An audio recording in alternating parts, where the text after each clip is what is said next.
I'm Julie Herman of Jaybird Quilt and Lazy Girl Designs, and welcome to the Gravity Block of the Month. We are now in month 9. We have made it to month 9, and we are going to make our final 2 blocks before we get started on our background. So month 9 is called Voyage. Seemed fitting that we've gone on a long voyage, so Voyage it is.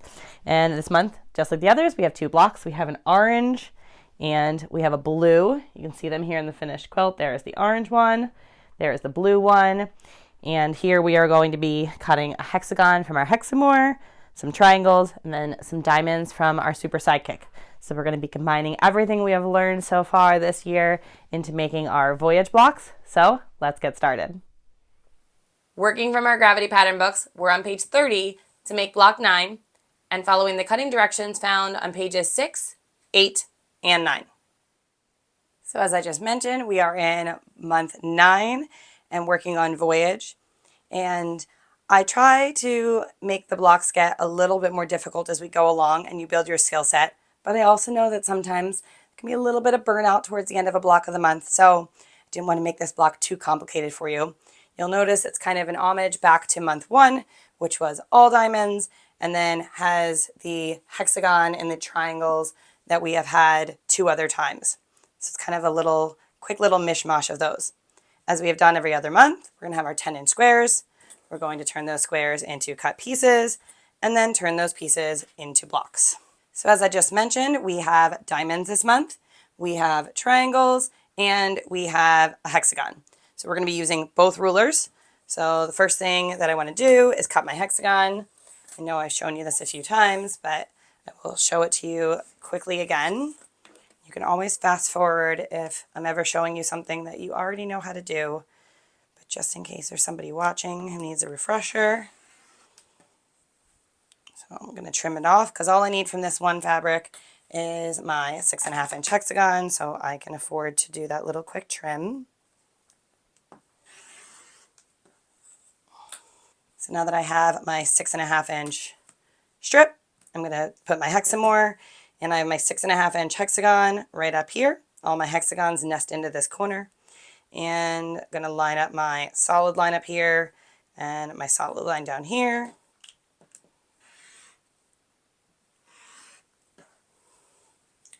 Rotate it around and finish the cut.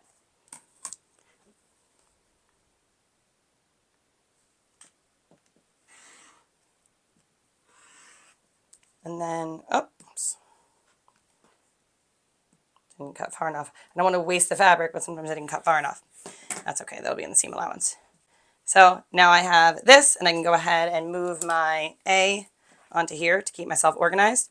And I think I forgot to mention the pillow recently, but if you are working on the stellar pillow as well, this is a perfect size scrap. And instead of even bothering to trim this down to 2.5 inches, this is just a situation where I will just stick my ruler, my 2.5-inch line on here, and just go ahead and cut my piece and add it to my stack for my pillow.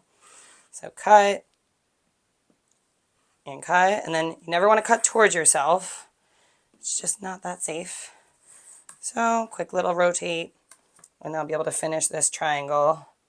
And I've been cutting them as I've been going, which means at the end of this month, I will have all of my triangles ready to go for my stellar pillow. So I'll keep that over there.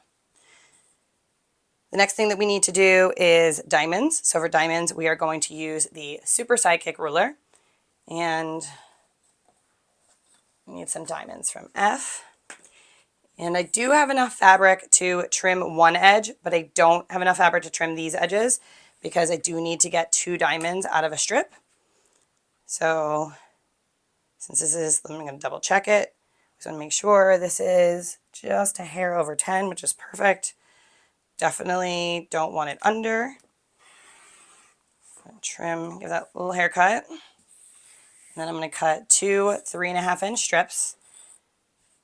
And all of your measurements for what you need from each of the pieces, all on page 30 of your book. So I'm going to get my Super Sidekick, and I'm going to be lining up my 3.5-inch diamond line and the base of my ruler. And this is where the diagram on page 6 might be helpful again, because we want to make sure that we leave enough room to cut 2 diamonds. So I'm going to take my ruler all the way over until it's just about off, because I am going to also cut the point off and make it blunt. So I can get it just off the edge, and that way I know I'll have enough fabric left for the second one. I'm just going to cut.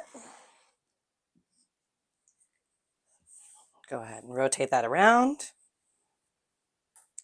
And then I'm going to take my Super Sidekick and line up my 3.5-inch diamond around in the base of my ruler down here. Please take time to double check everything. Cut. And then I can slide my ruler down, realign, and you see I have just enough fabric there. And cut. Then the last thing that I want to do is I want to blunt my corners, and that is done by aligning the diamond underneath the ruler along the triangle line, and then the edge of the ruler here along my cut piece, and trim. And I'll just repeat that on all of the corners, because that will help me when I go to do my alignment with sewing my block together. So once I have that all done, I will get my tag and put my tag back on here to keep everything nice and organized.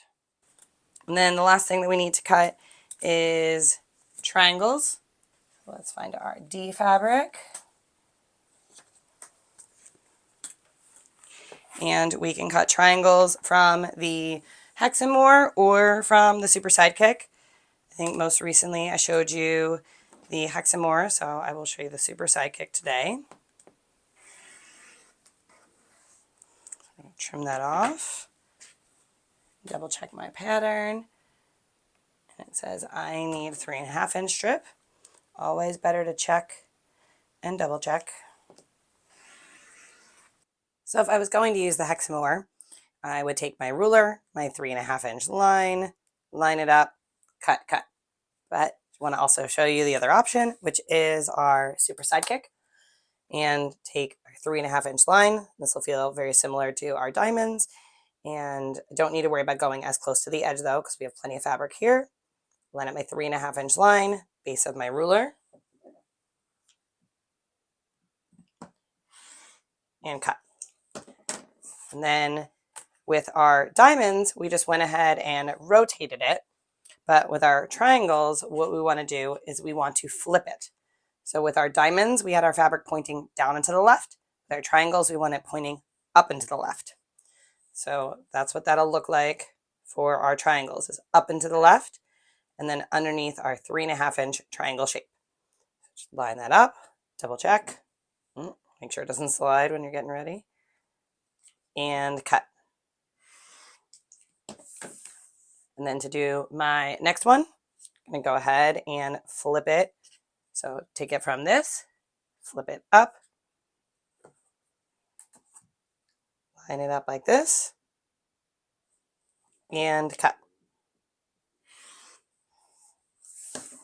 Now I can take my triangles and go ahead and add my D piece to keep them nice and organized.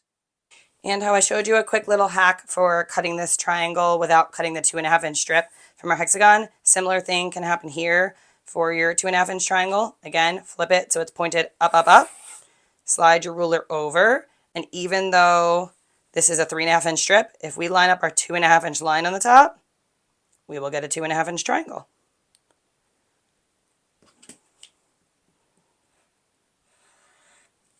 And then just cut here so I'll get my nice blunt point, and there we go.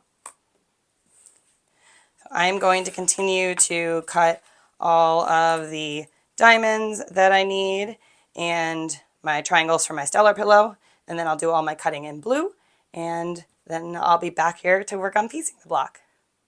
Thanks for watching. If this video was helpful for you, be sure to like it, leave a comment below, and subscribe to the channel. Show us your progress on your gravity blocks in our Facebook group. We'd love to see how you're coming along with your quilt. The link to the Facebook group is below. I'll be back here in the next video to show you how to piece block 9.